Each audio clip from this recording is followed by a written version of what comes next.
Om Namah Shivaya. Namah Parvati Pataye. Har Har Mahadeva. Hari Om. Hari Om. So we are seeing this 16th chapter, in which Bhagavan talks about the Daivi and Asuri Sampatti. Bhagavan tells that there are two types of people, two types of human beings broadly. There are those who have divine qualities, and there are those who have Asuri or devilish qualities.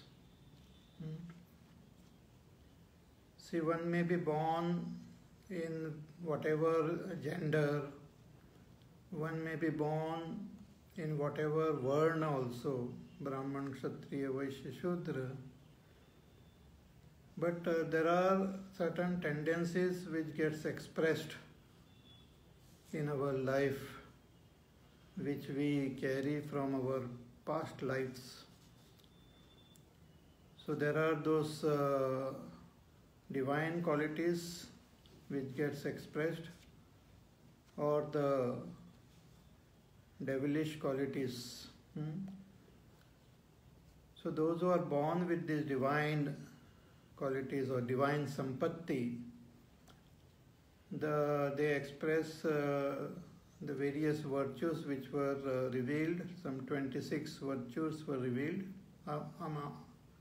Abhayam, Sattva, Samshuddhi, etc. And those who are born with this Asuri Sampatti, they express Dambha, Darpa, Timan, Krodha, Parushyam, Ajnanam, etc. in their life. So these divine virtues lead us towards moksha, and the devilish keep that person bound to this samsara. Therefore, we have to understand both these qualities, and should strengthen the Daivi and neglect the Asuri's Sampatti. So after explaining in detail the Daivi Sampatti, Bhagavan is explaining in detail the Asuri. So what are the tendencies which gets expressed in their life? Asuras. So Asuras are human beings only, not that they have a special feature on their body, a horn or something, but they are also humans, but they express these tendencies which are very negative and bad.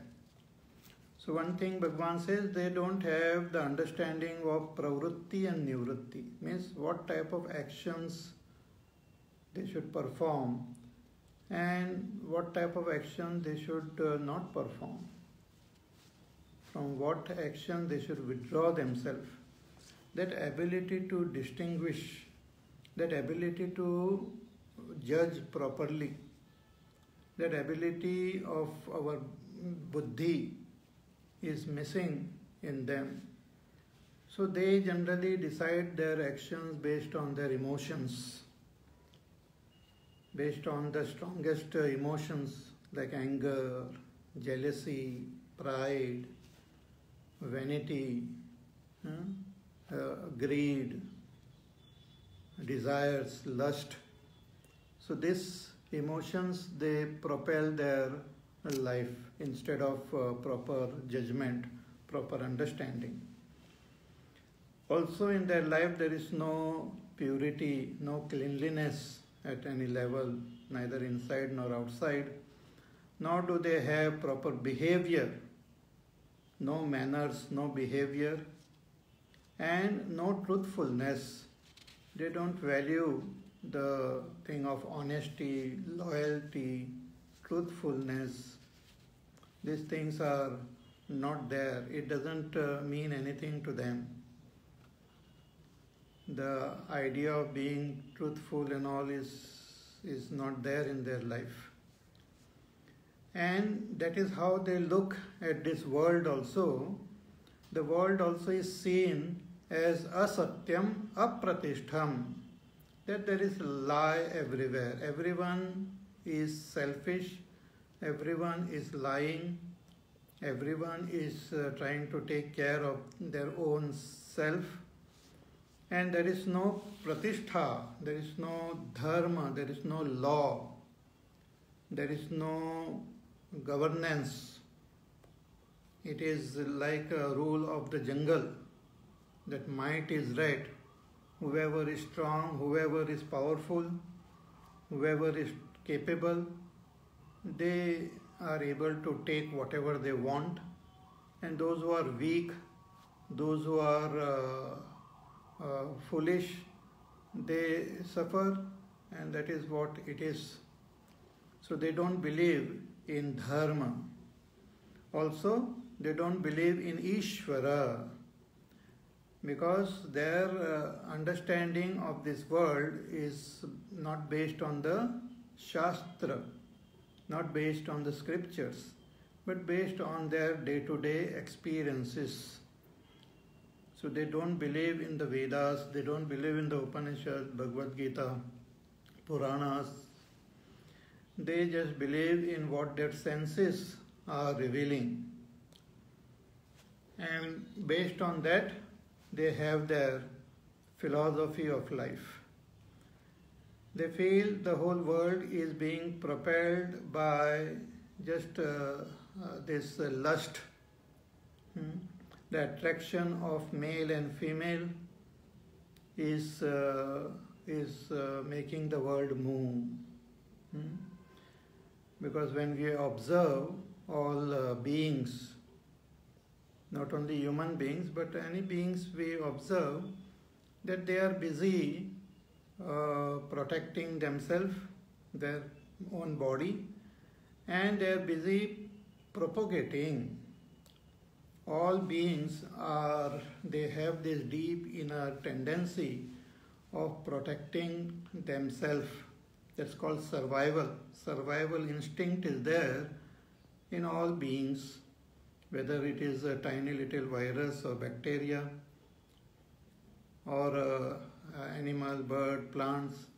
All of them are busy protecting themselves, protecting from the predators, protecting themselves from nature also.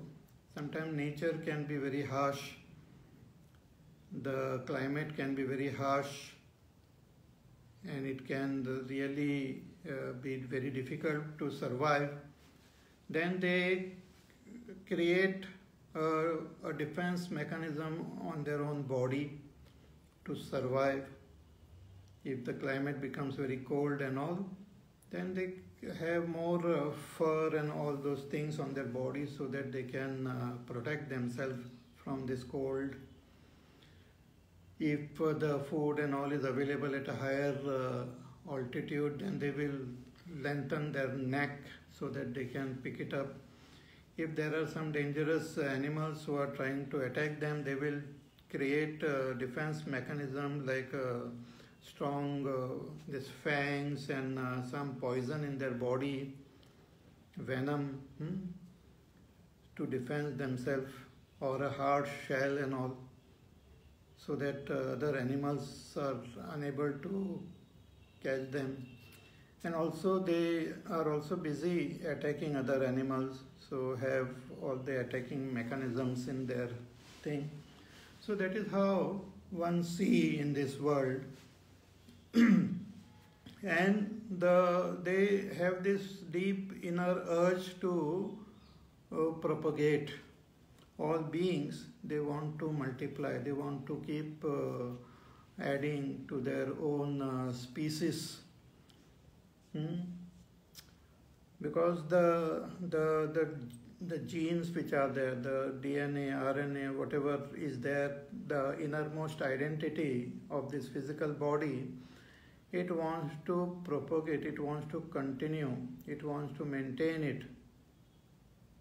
Even the plants also, they will also create so many tricks so that they continue to pollinate and propagate. So different flowers are there with different colors. See, plants, they don't have eyes to see the colors, but the inner urge is there to propagate, so they, to attract the bees and to attract the butterflies and all, they produce different colored flowers with different fragrance, so that these bees, they come and their pollens get spread everywhere, or through breeze also it gets spread everywhere, and pollination takes place. More and more plants grow of the same species. They have competition with other species. So this goes on in nature, we see it. We see the survival of the fittest. Need not be strongest, but the species which is fit to tackle their predators, fit to take care, to tackle or to face the different climatic conditions. They are able to survive. And those who are not fit, those species, they die. And the human beings have become greatest predators. They keep on going and killing other animals, birds, for their own selfish interest. Huge elephants are killed only to remove their tusk. So they kill a huge, large elephant, take out the tusk and leave that elephant in pain, dying. So human beings are also predators in this world, and it goes on. And how am I born? See, I am giving the view of a Asuri person who doesn't accept the scriptures. So based on what is seen through the senses only is considered as true. What so-called scientists tell itself is considered as true. So what do we see? How am I born? Here they say aparaspara sambhutam. That man and woman, they come together and the child is born. So from one life, another life is born. From a dead matter, life is not born. From life only, life is born. Even a seed, it has got life in it. So if you put it in the soil, it grows to reproduce so many seeds of its same type, and it can keep on producing more and more trees. Similarly, human being, a live human being, each and every cell in our body is alive. Our blood is alive. The sperms are alive. But it is all myself, I alone am alive in my body. So the life which is there in a sperm is also my life. And the life which is there in the egg of a woman is also the life of that woman. So this sperm and egg come together to produce another individual, but that is also extension of the life of that man and woman only. And man and woman came together because of their lust, because of their kamana, or because of that instinct. Deep inner instinct is there to not only to protect myself, but to propagate myself, to continue my species, to see that I am alive in some other being, to see that my genes, my DNA, RNA are alive in other body. That innermost tendency is there, which makes people reproduce, produce more and more and more, so that they survive. So that is what the Asuras, they see this whole world in this way, that everything is a function of kamana only. The kam or the lust. the man and woman coming together, male and female coming together, they propagate to continue these worldly cycles. This samsara goes on and on because of this only. And as long as this body is alive, I am there. Once the body gets dropped, I am not there. But if I have reproduced, then my own part will be surviving in that other body. So their philosophy is totally materialistic philosophy. It is also mentioned in our scripture as Charvak philosophy. And a very famous shloka is there which conveys the essence of their philosophy, that yavat jivet sukham jivet ritam runam kritva ghritam pibet bhasmi bhutasya dehasya punaragamanam kutaha. It's a very famous shloka which conveys the very essence of the Charvaka philosophy, which Bhagwan Shankaracharya ji mentions here as Lokayatika Drishtihi Iyam. So what is that philosophy? It says that as long as you are living, as long as we are alive, that live comfortably, live happily, live properly. Because this is the only life we have. According to the Charvaka, this is the only life we have. So as long as we are alive, why not live happily, comfortably? Because that is what we want. We want to protect ourselves as long as we are alive and remain comfortable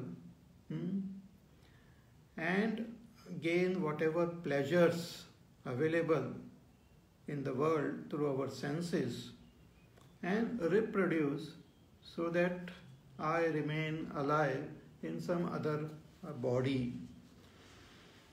So yavat jivet sukham jivet. As long as you live, whatever be your lifespan, live happily, following the whatever the immediate norms of the society, follow them and just live comfortably. When in Rome, do as the Romans do.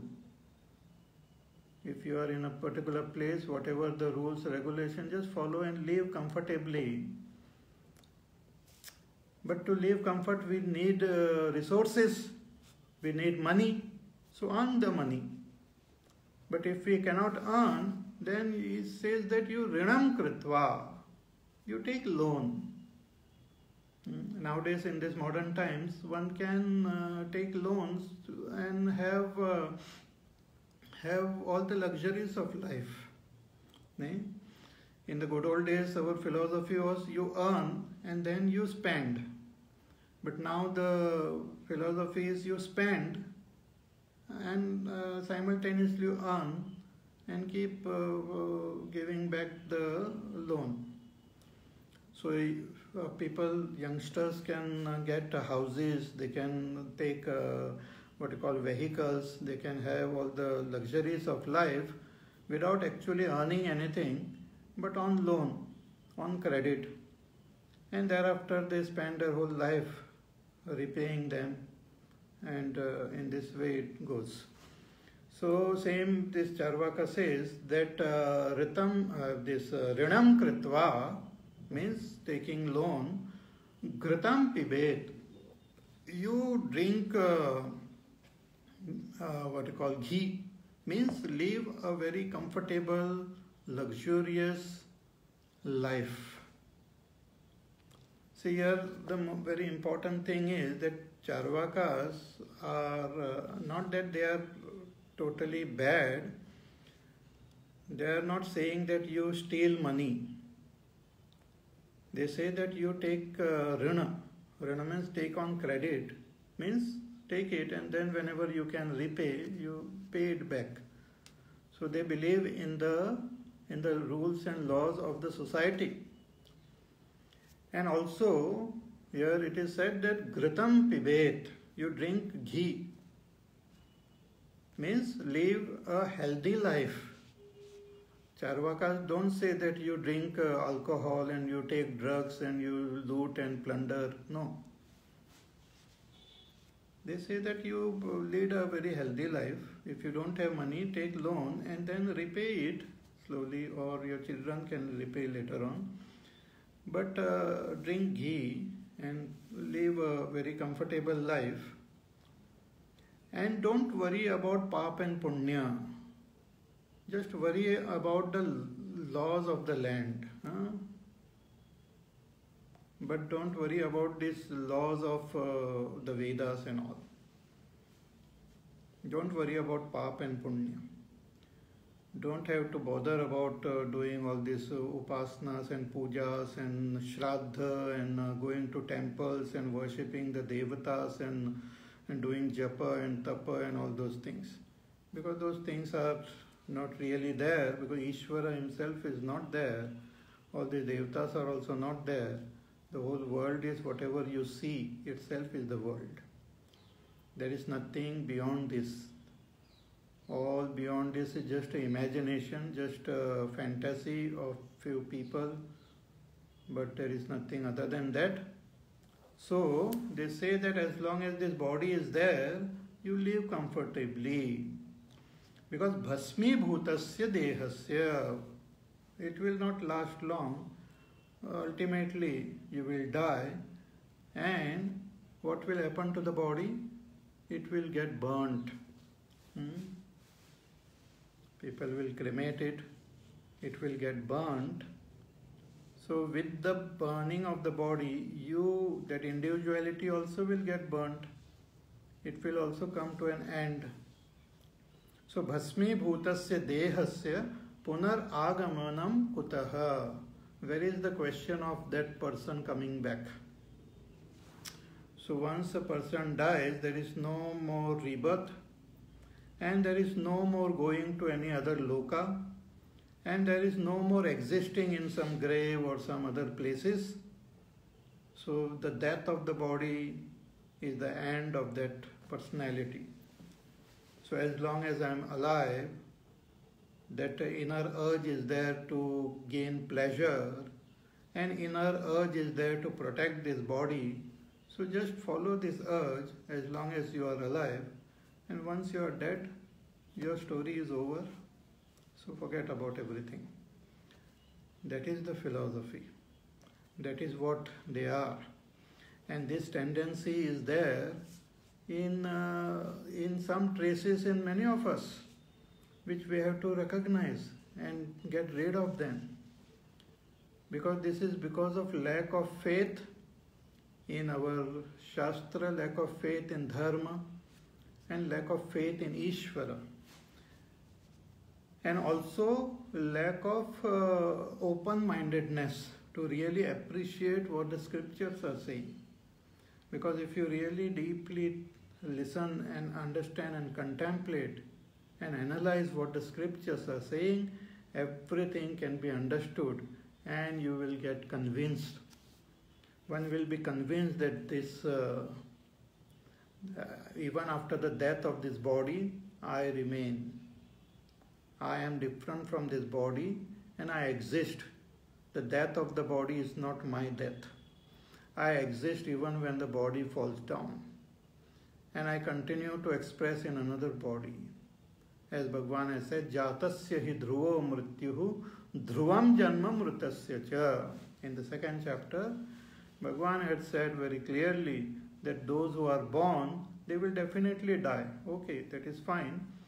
But those who are dead, they will definitely be born again. So the scriptural vision, if we understand, we will not only appreciate it, but we will also understand the existence of Ishvara, and we will also appreciate Dharma, that this is not the only life. So whatever karma I do, I will have to reap the result. If I have done something in this life, in the next life, if I will have to get it, I will have to take it, or in some other future. But the asuras, they don't have this, so they have a very limited vision of life, and they see it in a narrow way, that what do I want? I want to protect myself and I want to gain pleasure. But these two things they understand. And for that, they say that you do whatever you want to gain these two. So further, Bhagavan says in the 9th shloka, Etam drishtimavashtabhya nashtatmanolpabuddhayah prabhavantyugrakarmanaha kshayaya jagato hitaha. Bhagavan says, Etam drishtim avashtabhya. So they, having this philosophy in their mind, having this drishti, having this vision. What vision? That there is no dharma, that there is no Ishvara, that everything is propelled by kama, by lust. And everything we should do to protect our body and to gain pleasure. That is the motivating factor. That live comfortably, happily, protecting yourself and gaining all pleasure and propagating. Propagate as much as you want so that you exist in this world in some form or other. You continue to exist. You continue to exist, your own life, your own genes continue to exist in this world. That is how they have this philosophy. So etam drishtim, so having this drishti in their head, Bhagavan says nashta atmanaha, they have really destroyed their own self. Means not understanding their own innermost self. They don't do those karmas which will take them towards moksha or will take them towards a higher gati. So it is like they are destroying their own innermost self. In the bargain, to protect their body and to gain pleasures of this world, not understanding the higher self, they are destroying themselves. Nashta atmanaha, nashta svabhava, vibhrashta paraloka sadhana. Not doing any sadhana by which they can get a better life in future, or by which they can gain a higher world. They don't do this because they don't believe in it. Even if they are seen performing certain rituals or going to temples or doing some other puja and all, that is just for show. That is just to create an impression in the whole world. Like some of the politicians and all, during election, they suddenly start going to all temples or to other religious places and behaving very in a religious way to attract the votes of those people. But otherwise, they don't believe in all those. They might not believe in all this. So Bhagavan says they are nashta atmanaha. They have destroyed their own self. And alpa buddhayaha. Why? Because of this alpa buddhi. Because of not understanding, not using their buddhi properly. If one uses one's buddhi, one listens to satsang and listen to the scriptures, the whole thing will get revealed. But one should have that openness. But they don't have this because alpa buddhayaha. Bhagavan Shankaracharya ji writes ki vishaya alpa eva buddhihi esham te alpa buddhaya. Their intelligence are limited only in understanding how to gain pleasures in the world. Their buddhi goes only to the Vishaya. See, some people, if you meet them, they are so intelligent, they can tell you from where you can get different types of items, where good food is available, कौन से restaurant में कौन सा खाना मिलता है, बहुत बढ़िया है, वहाँ जाके आप खा लो, ये करो, वो करो, हाँ? Then what type of dress is available where, and this and that, and what fast car and good houses and shopping centers and all. They are expert. They know everything. On the mobile, what apps are available and how to use them, and from with that how you can place and trace good places. So through their senses, they want to gain maximum pleasure from all the objects, pleasurable objects from this world. See, there is Shabda, Sparsha, Rupa, Rasa, Gandha, these 5 objects, but they are expressing, these objects express wonderfully through various equipments and different products which human beings have created. See, with our, when we are thirsty, we can just drink water, but that is the basic. But there are so many different things available, soft drinks are available of multiple varieties. Then the combination permutations of so many drinks are there, which can be drunk. If you are thirsty, why just drink simple plain water? If you are hungry, you can just eat, but that is a simple thing. You can eat khichdi also and be happy with that, but that is not the Asuri way.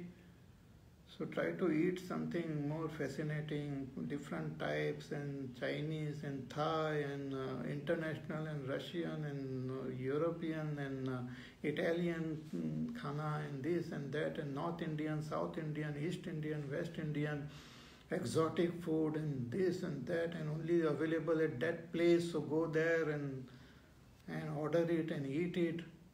No, it is available only abroad, so go to those places, stay in those places, order them, eat them, experience all these things.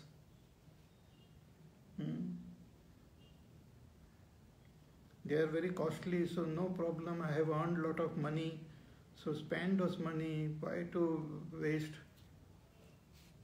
Anyway, I have the money, but why don't you give dana and all? No, what dana and all? Useless. अपने लिए खाओ पियो, अपने मस्ती में रहो, दान बान कुछ मत करो. Everyone is for himself, each man for himself. No free lunch for anyone. Everyone should earn and eat. If they cannot earn, then let them die. I have not taken the responsibility to take care of the world. Each one to themselves. That type of tendency. See, even when we speak, we feel so uncomfortable. Khao piyo, masti mein raho. So, etam drishtim avashtabhya nashtatmanah alpa buddhayah. ये अल्प बुद्धि है. अल्प बुद्धि प्रभवन्ति उग्र कर्माणः. So since they don't believe in dharma, so they don't believe in fair ways of acquiring also. They will try all sorts of tricks also. They will use all methods. First they will try proper methods, but if it doesn't work, then they will use all other hand twisting methods. So prabhavanti ugra karmana. Ugra karma karte hai. Very, very himsatmak. Krura karmanaha, himsatmakaha. They don't care for violence and all. See, ahimsa can be understood only by those who believe in dharma. Therefore, ahimsa is considered as paramo dharma, as the greatest of all dharma. Ahimsa means not to hurt other beings, not to harm other beings. But this concern for others can be understood only if you have the have the faith in dharma, because dharma believes that you yourself are present in everywhere. That's what ultimately the scriptures tell us, that the self in me is the self in all. So when I am harming someone, I am harming myself indirectly. But if I don't believe in the scriptures, if I don't believe in dharma, then I don't care harming others. If I am violent, if I kill someone, if I destroy someone, what does it matter? There are those who have killed and destroyed millions of people. Some politicians, some what you call those leaders, dictators, killed millions because one decision when they take sitting in their drawing room can destroy and kill millions of people. They can just attack any country, put bombs, bring out some new laws, new rules, and massacre everyone. Everywhere, in all countries, people have tortured and expressed the cruelty in different ways. All this, even these Britishers and all, they came and ruled our country. They went all over the world, torturing people, destroying their livelihood, converting them, imposing their own philosophy on their head, imposing their own gods on their head. They had a little country, but they had their empire everywhere, all over the world. It was said that the sun never sets in the British Empire. And now the condition is the sun never rises in their country.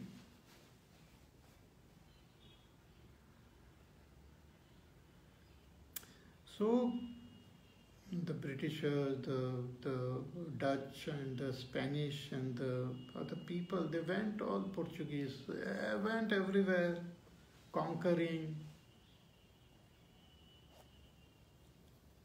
The Islamic, all the invaders,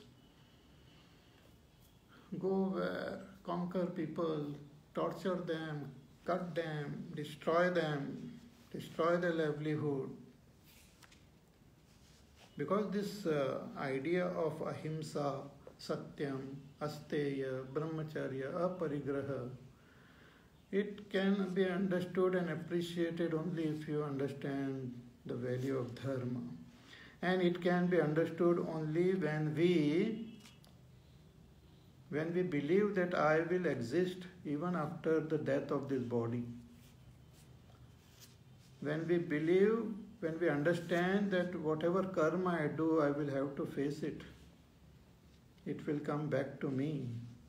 Whatever I sow, I have to reap.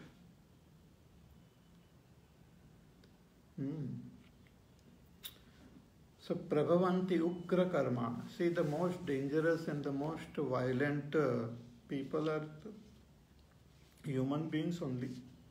The asuras, they are the asuras. Asuras, you don't imagine having some horns and some fangs coming out of their body, or having some more heads and all like Ravana or something. Human beings with asuri tendencies, born in every age and every culture, every place.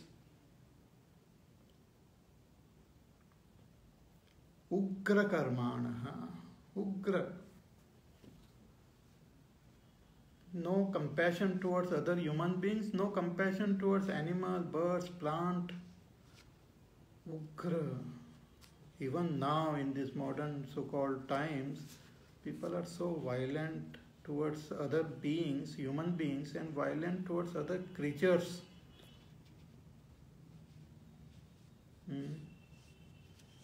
Like they describe some of the markets and all with live animals and birds and fish and all those things, and you can just point out, okay, I want this, they catch it and cut it and give it to you to eat.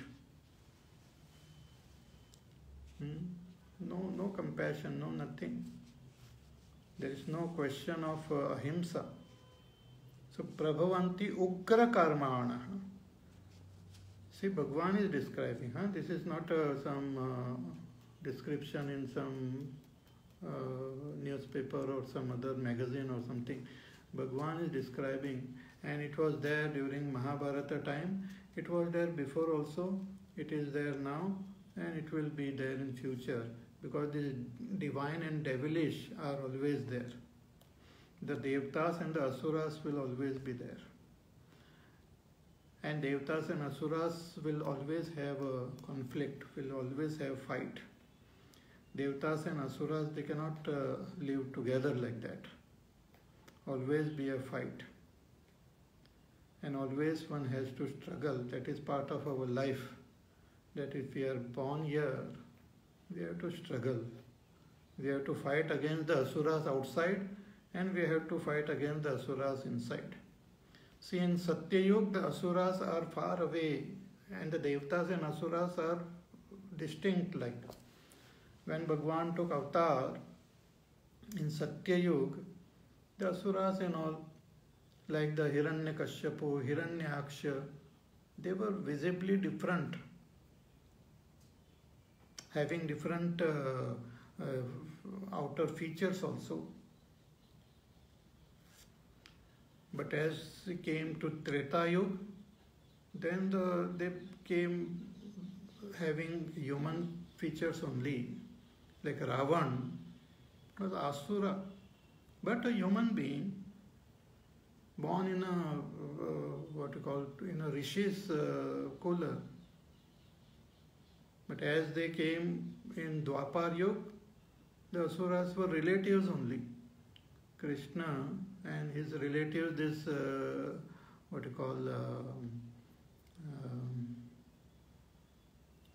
Ravan and Kumbhakarna alone became Dantavakra and one more. So they were related to Krishna. And when we are in Kali Yuga, the Asuras and Devtas are in us only, inside. हमारे अंदर ही है, बाहर नहीं, बाहर भी है लेकिन अंदर भी है. The Asuri tendency is within us.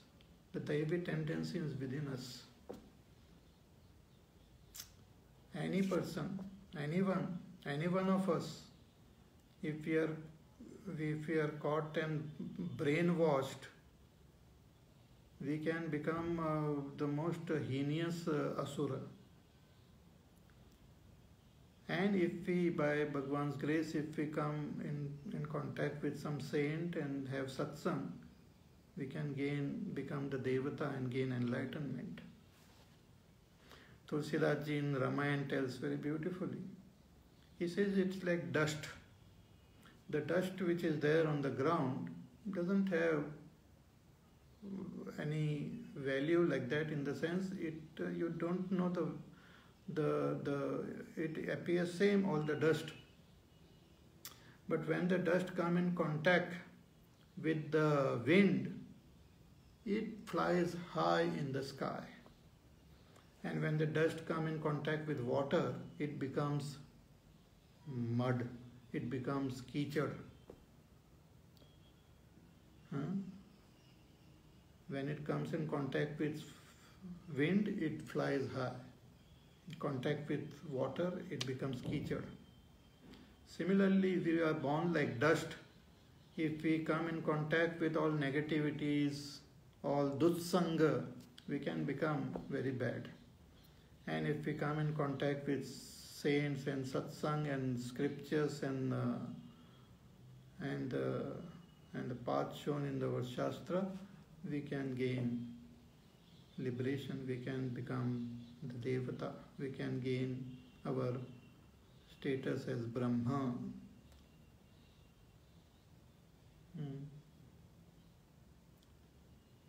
So satsang or dussang, दुस्संग से हमारा जो आसुरी संपत्ति gets harnessed, and through satsang our daivi sampatti gets harnessed. Both the potential is there. So Bhagavan says, etam drushtim avashtabhya nashtatmanaha alpabuddhayaha prabhavanti ugra karmanaha. Ugra karma karte hai. They do harmful, violent action to fulfill their desires, to fulfill their lust, to fulfill their pleasures, their comforts, their pride, their jealousies and their hypocrisy. Bhagavan said, Kshayaya Jagataha. They are working towards destroying this world. They are the one who disturb the balance of this world, the harmony of this world. See, Bhagavan has created harmony by telling us about these four varnas. According to our karma, we are broadly classified into four varnas: Brahman, Kshatriya, Vaishya, Shudra. That if we together, all these varnas, they come together and work toward that one goal, all of them will benefit. It's like in our body, our hands, our legs, our stomach, all these limbs, when they work together towards one goal, then it benefits us, and it's the best use of the whole body. So similarly, all human beings are one body, but they together as one body should work towards a higher goal. Then everyone will benefit. But if they don't understand this, then they disturb the very balance of the society. So Bhagavan has to come again and again to set the balance right. Because Asuri tendencies, when they grow, they disturb the world, and Bhagavan then takes avatar to set things right. So in Treta Yuga, this Ravan was the leader of the Asuras, but Asuras were there everywhere. So Bhagavan came to set things right. Then during Dwapar Yuga, all these Kauravas and all these people were Asuras. So Bhagavan Krishna had to come to set things right. And now in Kali Yuga also, Asuras are there spread all over. And we are killing each other, we are destroying each other. And later on, Bhagavan will come in Kali Yuga also as Kalki and set things right. So Bhagavan says, these people, Kshayaya Jagataha, Jagat ko नष्ट करने के लिए उनका जन्म मानो जैसे हो गया है. See, like we have a nice garden, all the beautiful plants and trees, and a nice place for people to walk and to exercise and to sit and to enjoy. But then suddenly some rowdy people come, they cut the trees, they destroy the place, they mash the whole thing, they litter everywhere. So the whole place becomes so horribly dirty that then again those who manage, they have to come and set things right. Similarly, Bhagavan has set the whole world proper. Everyone is given their respective duties so that the whole thing runs smoothly. So it runs smoothly for some time. Again, some Asuri tendency people come, they disturb the whole balance. Then Bhagavan has to come and again set things right.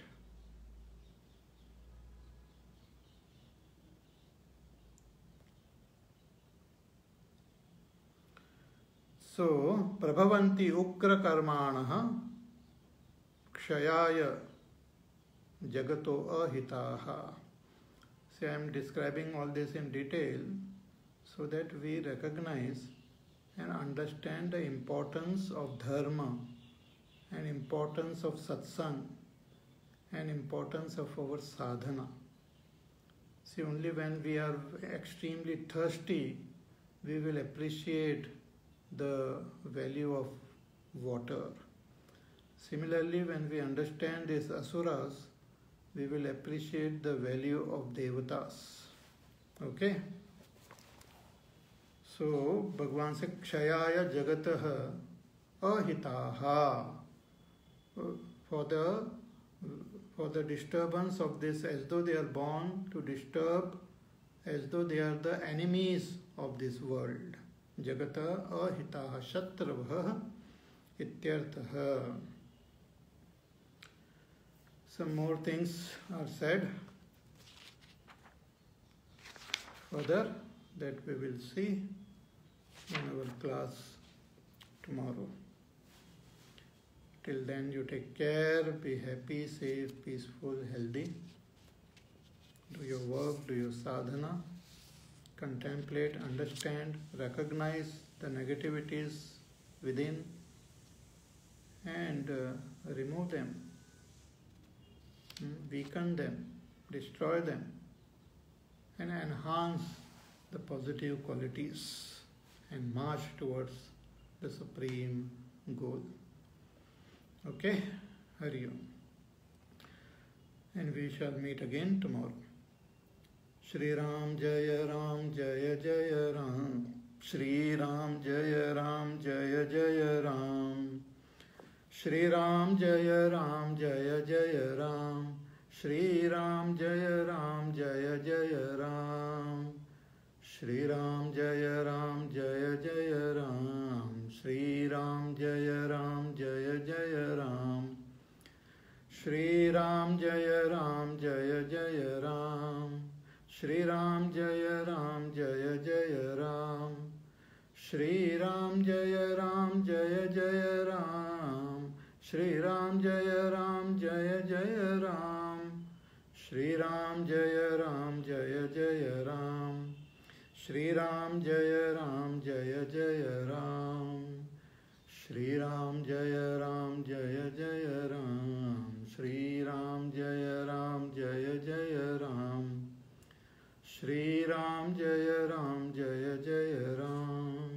Shri Ram Jaya Ram Jaya Jaya Ram. Jaya Jaya Ram. Jaya Jaya Ram. Bole Siyavar Ramachandra Bhagwan ki Jai. Om Purnamada Purnamidam Purnat Purnamudachyate Purnasya Purnamadaya Purnameva Vashishyate. Om Shanti Shanti Shanti. Hari Om Shri Gurubhyo Namaha. Hari Om.